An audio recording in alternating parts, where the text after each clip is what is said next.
इस वीडियो में बताई गई सारी जानकारी पब्लिक प्लेटफॉर्म पर उपलब्ध है। इसमें ऐसी कोई जानकारी नहीं दी गई है जिससे हमारे सुरक्षा बलों की गोपनीयता भंग होती है। डिफेंस डिटेक्टिव सेना का सम्मान करता है और उन्हीं जानकारियों के आधार पर काम करता है जो सार्वजनिक रूप से मौजूद है। एक रॉकेट सिस्टम जो पाकिस्तान को 1971 से भी बड़ा घाव दे सकता है।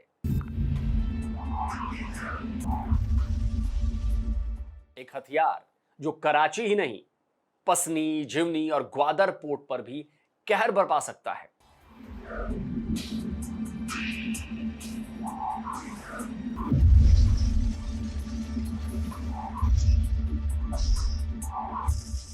उस रॉकेट सिस्टम के इंडियन नेवी में शामिल होने की अटकलों ने ही पाकिस्तानी नेवी के होश उड़ा रखे हैं।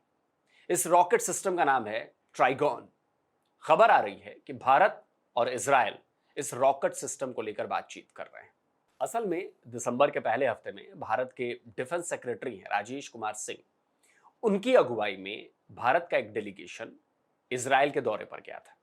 दोनों देशों के joint working group on defence cooperation की 17वीं मीटिंग हुई और इसी मीटिंग के दौरान दोनों देशों के बीच defence industrial cooperation, science and technology, research and development, technical innovations, artificial intelligence, cyber security cooperation और ट्रेनिंग से जुड़े कई समझौते के एमओयूज साइन किए गए।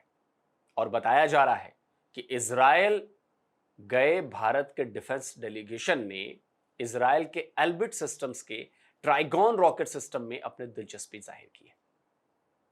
ट्राइगॉन एक लॉन्ग रेंज सी टू शोर वेपन सिस्टम है, यानी इसका इस्तेमाल नेवल शिप से लैंड साइट्स पर अटैक करने के लिए किया जाता है।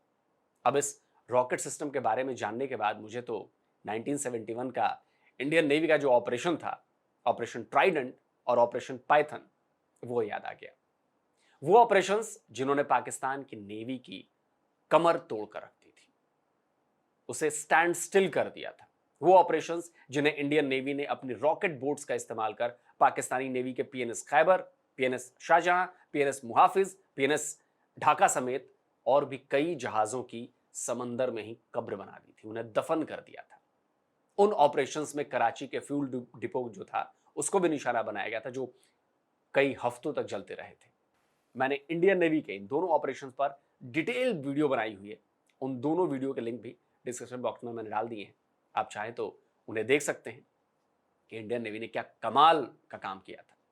तो इजराइल के ये जो ट्राइगॉन रॉकेट सिस्टम है, ये भी ठीक उसी तरह पाकिस्तानी नेवल बेसिस को तबाह कर सकता है, उन्हें बर्बाद कर सकता है। आउट ऑफ रीच टारगेट्स को समंदर के रास्ते एक्सेसिबल बनाती है। इसमें दो तरह के रॉकेट सिस्टम लगाए जाते हैं। छोटी बोट से एक्यूरल गाइडेड रॉकेट्स को दागा जाता है। इसका लॉन्चिंग सिस्टम स्मॉल है, छोटा है। एक्यूरल रॉकेट का डायमीटर जो है वो 160 mm का होता है। इसमें 35 किलो का वॉरहेड लगा होता है। ग्लोबल नेविगेशन सैटेलाइट सिस्टम और आईएनएस इसे सटीक बनाता है, इसकी एक्यूरेसी को बढ़ाता है। इसकी एक्यूरेसी पता है कितनी है? 10 मीटर की है, जबकि इसकी रेंज 40 किलोमीटर तक की है। एल्बिट सिस्टम कई बार इसकी एक्यूरेसी को परख चुका है और हर बार ये अपने टारगेट को बेहद सटीकता से तबाह करने में कामयाब रहा है।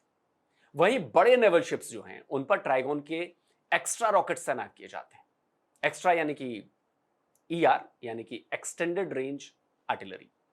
570 किलोग्राम वजन वाले इस रॉकेट की लेंथ 4.7 मीटर और डायमीटर 306 mm का होता है। इसमें सॉलिड फ्यूल इंजन का इस्तेमाल किया गया है।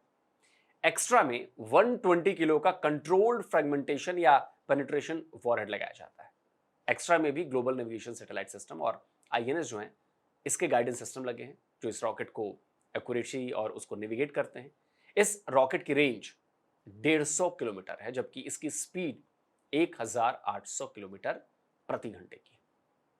इसके लॉन्च पैड में 4 रॉकेट्स होते हैं, यानी इससे एक साथ मल्टीपल अटैक्स किए जा सकते हैं। यानी ये रॉकेट सिस्टम शॉर्ट और लॉन्ग रेंज दोनों में इफेक्टिव है। ये समंदर के रास्ते दुश्मन के लैंड बेस्ड क्रिटिकल जो एसेट्स उसके साइट्स हैं, उनको तबाह करने की क्षमता रखता है। और तभी इंडियन नेवी ने इस रॉकेट सिस्टम में दिलचस्पी दिखाई। तो अगर इजराइल और भारत के बीच इस रॉकेट सिस्टम को लेकर कोई बात फाइनल होती है, इसकी डील हो जाती है, तो अगले कुछ सालों में यह घातक हथियार भारतीय नेवी के जंगी जहाजों की शान और पाकिस्तानी नेवी की मुश्किलें बढ़ा सकता है। तो दोस्तों, आपका क्या मानना है? क्या भारत को ये रॉकेट सिस्टम लेना चाहिए अपने शिप्स के लिए?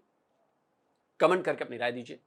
और जिन दोस्तों ने अभी तक डिफेंस डिटेक्टिव को सब्सक्राइब नहीं किया है तो भाई चैनल को सब्सक्राइब करें, साथ में बेल आइकन प्रेस करें और हाँ, ऑल नोटिफिकेशन ऑन करना मत भूलिएगा ताकि हमारे द्वारा अपलोड किए गए हर वीडियो की जानकारी आप तक फौरन पहुंच जाए। जल्द मिलता हूं एक और नए वीडियो के साथ। नमस्कार, जय हिंद। तो अगर आप चाहते हैं मुझसे बात करना, मुझसे कोई सवाल पूछना, तो फैन कॉल पर आप मुझसे कनेक्ट हो सकते हैं। फैन कॉल में ये सुविधा है कि आप अपने हिसाब से वहां पर जाकर टाइम स्लॉट बुक कर सकते हैं कि आपको फलाने दिन मुझसे बात करनी है, फलाने टाइम पे मुझसे बात करनी है। लेकिन ये भी बता दूं कि ये पेड सर्विस है।